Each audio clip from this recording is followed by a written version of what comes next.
और हम लोगों का बस एक ही मुद्दा है, सप्लीमेंट्री रिजल्ट।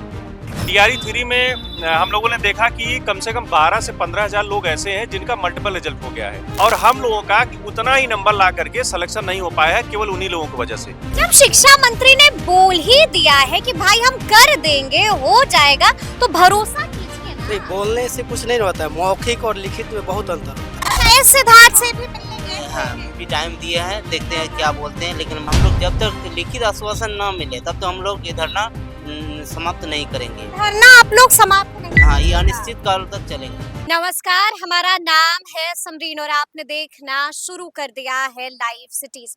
देखिए, लाइव सिटीज की टीम एक बार फिर से पटना के गर्दनी बाग में मौजूद है, लेकिन इस बार यहाँ पर हम लोग बीपीएससी वाले अभ्यर्थियों के लिए नहीं आए हैं, बल्कि बीपीएससी टीआरई वाले अभ्यर्थियों के लिए आए हैं। देखिए, आपको मालूम है कि ये तमाम लोग यहाँ पर कई दिनों से बैठे हुए हैं, तो आइए फिर इन्हीं से सीधी बातचीत करेंगे और जानने की कोशिश करेंगे कि आखिर ऐसा क्या कुछ हो गया है कि ये लोग यहीं पर डटे हुए हैं। क्या नाम है आपका? मेरा नाम सुभाष सिंह है और हम लोगों का बस एक ही मुद्दा है, सप्लीमेंट्री रिजल्ट।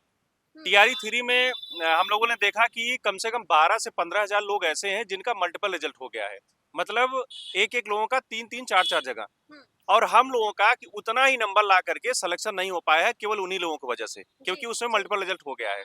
तो हम अपनी मांगों को लेकर के आज 18वां दिन है हमारा, हम लोग दिन रात लगातार यहीं पे रहते हैं। 18वां दिन है हम लोगों का और हम लोगों की मांगे हैं सरकार से, कृपया अब तो 5 तारीख को देखिए डॉक्यूमेंट वेरिफिकेशन पूरा हो चुका है और हम लोग शुरू से यही मांग कर रहे हैं कि आप डीबी करा करके जो रिक्त पद बच रहे हैं, जो लोग छोड़ रहे हैं, आप उस पे रिवाइज रिजल्ट जारी करके हम लोगों का चयन करें।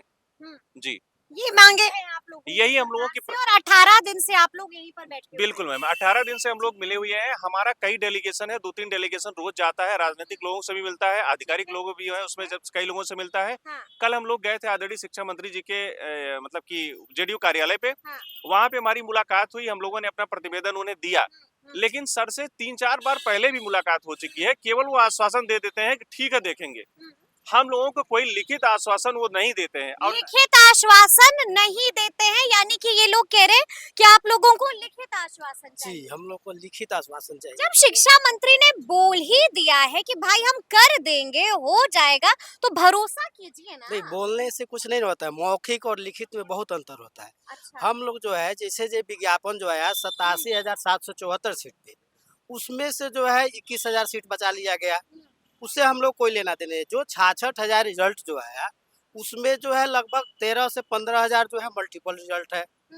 उसमें से डीवी जो हो रहा है, डीवी में रोज आप देखते होइएगा कि हर सेंटर से जहाँ डीवी हो रहा है, आज ये पकड़ाएं, आज वो 50-100 की संख्या में हर सेंटर से जो है अयोग्य घोषित किए जा रहे हैं, जिनके पास डोमिसाइल नहीं है, गलत जो सीटेट का मार्कशीट नहीं है, मार्क्स नहीं है उतना, तो वही उसी सब सीट पे हम लोग का जो मांग है, हम लोग कट ऑफ के बराबर मार्क्स है, तो कट ऑफ उसी मार्क पे उन लोग का डीवी हो रहा है और हम लोग आज यहाँ 18 दिन से सड़क पे बैठे हुए। ठीक है, 18 दिन से 18 सड़क दिन पर से बैठे आप हुए स्थिति हैं। देखिए यहाँ की। जी। और जो नीतीश कुमार जो है माननीय मुख्यमंत्री सम्राट चौधरी जो है, ये लोग प्रगति यात्रा पे निकले हुए, कम से कम हमारी दुर्गति भी तो देखिए, हम 18 दिन से हमारी दुर्गति भी तो देखिए, कहाँ कहाँ गए आप लोग, कौन कौन सा दरवाजा खटखटाया? कल हम लोग जेडीयू ऑफिस गए थे हाँ। और वहाँ पर शिक्षा मंत्री आश्वासन दिया कि आप लोग निश्चिंत रहिए। शिक्षा मंत्री से मुलाकात हो गई, उनके अलावा किस किस से मुलाकात हुई? उसके बाद क्या नाम था अध्यक्ष थे। सर से पूछिए, सब गए थे। नहीं, सबसे हाँ। बात करेंगे। हाँ, और जी। विधान परिषद के पास गए थे, उससे भी हाँ। बात हुआ, वो भी बोला कि आप लोग हो जाएगा। और आज भी गए हैं हमारा 2 डेलीगेशन, हाँ। नवल किशोर के पास और एक क्या बोले एस सिद्धार्थ के पास भी मिलने गए हैं। अच्छा, इस सिद्धार्थ से भी मिलने गए हुए हाँ, हैं। वो भी टाइम दिया है, देखते हैं क्या बोलते हैं, लेकिन हम लोग को पूरा भरोसा है हाँ। कि जरूर सप्लीमेंट देंगे। और हम लोग जब तक लिखित आश्वासन ना मिले तब तो हम लोग ये धरना समाप्त नहीं करेंगे। धरना आप लोग समाप्त नहीं हाँ, ये कीजिएगा। अनिश्चित काल तक चलेंगे। अच्छा। हम लोग लिखित आश्वासन दे दें, हम लोग अपना अपना चल जाएंगे। और रही बात हमारी पीजीटी पॉलिटिकल साइंस एग्जाम थे और मेरा ये लास्ट अटेम्प्ट था। Last attempt. उसके बाद हमको मौका नहीं मिलेगा। हाँ। ठीक है, और यानी कि आप यही कह रहे हैं कि मल्टीपल रिजल्ट का हाँ। नुकसान झेलना पड़ा है। जरूर। और क्या नाम है आपका? मेरा नाम नीतीश कुमार है। नीतीश कुमार नाम है और धरने पर बैठे हुए हैं, सरकार के खिलाफ, नीतीश कुमार के खिलाफ। तो क्या कीजिएगा, हम भी तो घर जाइए, भरोसा रखिए, सरकार ने कह दिया है तो सरकार कर देगी। बोली का कोई भरोसा नहीं। शिक्षा मंत्री उदार आदमी है, बोलते हैं कि उदारता वाली नीति लाएंगे हम। यही इतने उदार होते तो अभी तक वो पेपर निकाल दिए रहते। अच्छा, यानी कि आप कह रहे हैं कि भरोसा जो है वो डगमगा रहा है। बोली पर भरोसा किसी का भी नहीं हो सकता, कब वो बदल जाए। हाँ, राजनीतिक लोगों का ये कभी कहा नहीं जा सकता है। अच्छा, अगर पेपर हम लोग के लिए निकाल दे तो वो हम लोग के लिए सबसे अच्छा रहेगा। हम लोग अगले दिन यहाँ से चले जाएंगे अगले दिन ही चले जाइएगा। पेपर निकलने के बाद। अच्छा, सप्लीमेंट्री रिजल्ट जारी करने के बाद। हाँ, सप्लीमेंट्री का वो पेपर निकल जाएगा कि आपका इस तारीख को निकलेगा, हाँ, तो उसके बाद हम लोग यहाँ से चले जाएंगे अपने अपने घर। सब बिहार से ही हैं?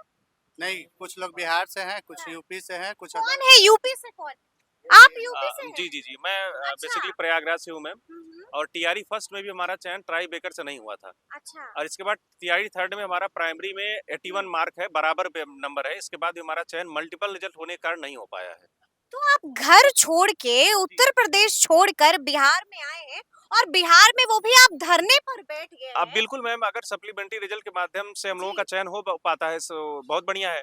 हाँ। और नहीं तो हम लोग धरने पर बैठे रहेंगे। और हमारी जो मांगे हैं घर वाले का फोन आ रहा है? बिल्कुल बिल्कुल बात वो होती तो है। डरे हुए होंगे। बिल्कुल बिल्कुल, कहीं न कहीं वो बिल्कुल डरे रहते हैं कि हम लोग खुली रोड पे रहते हैं। रात में यहाँ हम लोग दिक्कत होती है, गाड़ियाँ आस-पास से गुज़ारा करती हैं। नो एंट्री रात में खुल जाती है, ट्रकें जाती हैं, डर लगता है हम लोगों को भी। तो हमारी बस माँगे हैं सरकार से, आप एक नोटिस रिलीज़ कर दीजिए, हम लोग धरना स्थल से चले जाएँगे, धरना समाप्त कर देंगे हम लोग। आप नोटिस जारी करिए, हम लोग चल जाएँगे। नोटिस जारी करिए, हम बिल्कुल, लोग चल बिल्कुल। जाएंगे। आप एक नोटिस दे दीजिए कि ठीक है हम जी। सप्लीमेंट्री रिजल्ट जारी करेंगे, हम लोग का धरना तुरंत समाप्त हो जाएगा। अच्छा, ये बताइए कि योगी आदित्यनाथ और नीतीश कुमार में क्या फर्क दिखता है? फ़र्क देखिए दोनों अगर यही वाली स्थिति वहां पर रहती उत्तर प्रदेश में तो योगी आदित्यनाथ जी। कैसे हैंडल करते? देखिए अगर मतलब कि अदर स्टेट के लोगों को कहीं मौका मिल रहा है तो अच्छी बात है। तो नीतीश कुमार जी जो है निश्चित रूप से कुछ बेहतर ही सोचे होंगे अपने राज्य के फर्क विकास क्या के है? लिए। दोनों में फ़र्क क्या है कि अभी उत्तर बेहतर प्रदेश कौन है? देखिए दोनों मुख्यमंत्री बेहतर हैं, हम गड़बड़ किसी को नहीं ये कहेंगे। तो डिप्लोमेटिक जवाब हो गया। जी बिल्कुल सही है, लेकिन अगर सच्चाई वाला जवाब दीजिए, दिल में जो जवाब है वही जी, जवाब जी। दीजिए। रोजगार के अगर दृष्टिकोण से देखें तो हाँ। बिहार उत्तर प्रदेश से कहीं ज़्यादा बेहतर है।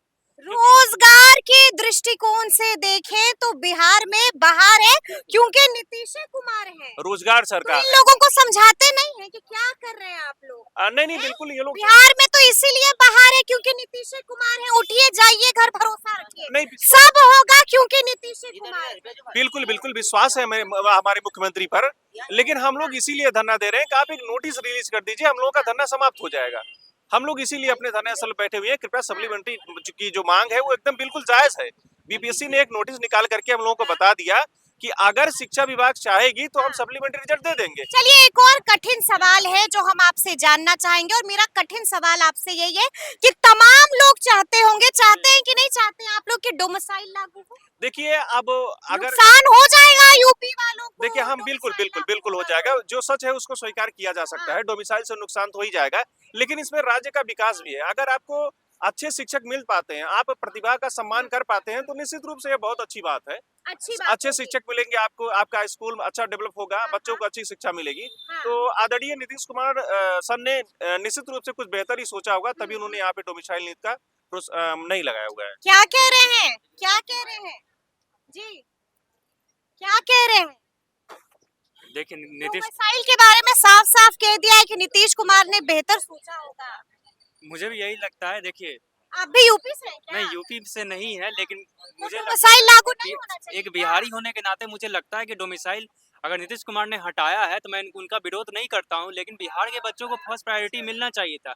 कम से कम मैं ये नहीं कह रहा हूं कि आप पूरी तरह से डोमिसाइल लगा दीजिए, लेकिन कम से कम 90% सीट जो था बिहार के कैंडिडेट के लिए रिजर्व होना चाहिए। आप 10% जो सीट बचता है आप यूपी से झारखंड से डोमिसाइल लागू होना चाहिए, हाँ या ना?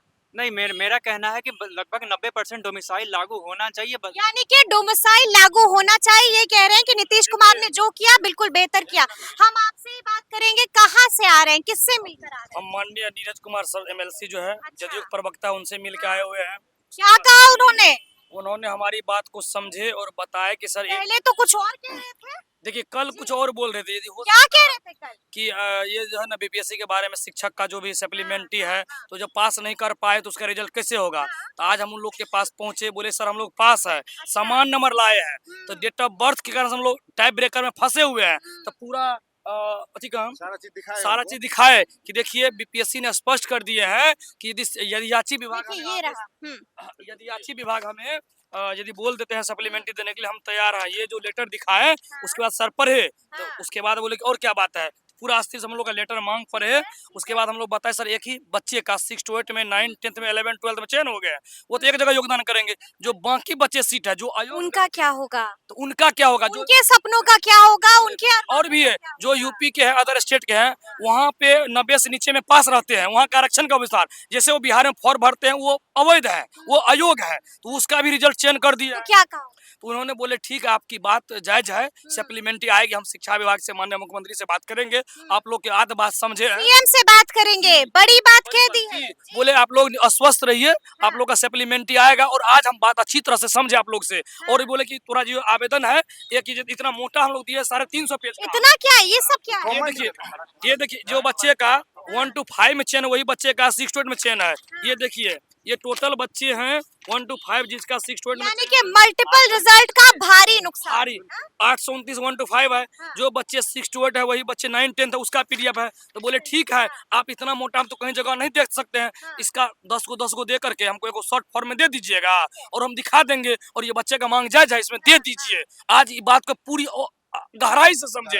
यदि कोई हो सकता है, यदि आप मेरी बात को नहीं समझे, सबको बहुत लोग अभी डोमिसाइल में पूछे, डोमिसाइल ये सरकार की नीति के अंतर्गत आते हैं। सरकार चाहेगी तो लागू कर सकते हैं, सरकार चाहेगी नहीं लागू सकते हैं। बिल्कुल डोमिसाइल पे बात है तो डोमिसाइल टीआरई 3 में तो ले लिया, अगर एप्लीकेशन आप लागू होना चाहिए हाँ, या लागू नहीं होना चाहिए? इस पे सरकार को संज्ञान लेना चाहिए। आप क्या मेरे अनुसार तो अगर बिहार में वैकेंसी आए तो बिहार वाले को प्रायोरिटी मिलना चाहिए। प्रायोरिटी बिहार वालों को मिलना चाहिए। तो सुना आपने कि यहाँ पर मौजूद इन तमाम अभ्यर्थियों ने क्या कुछ कहा है। देखिए अपना दर्द भी बयां किया है, बता दिया है कि हमारा शौक नहीं है यहाँ पर बैठना, हमारी मजबूरी है कि हम यहाँ पर बैठे हुए हैं, डटे हुए हैं, अड़े हुए हैं। तो अब देखना होगा कि आगे आगे क्या कुछ होता है। तो फिर ये पूरी वीडियो, ये पूरी बातचीत आपको कैसी लगी है, कमेंट करके हमें जरूर बताइएगा। तो ऐसे तमाम अपडेट्स के लिए बिल्कुल ऐसे ही हमारे साथ बने रहिएगा और देखते रहिएगा लाइव सिटीज। बहुत शुक्रिया।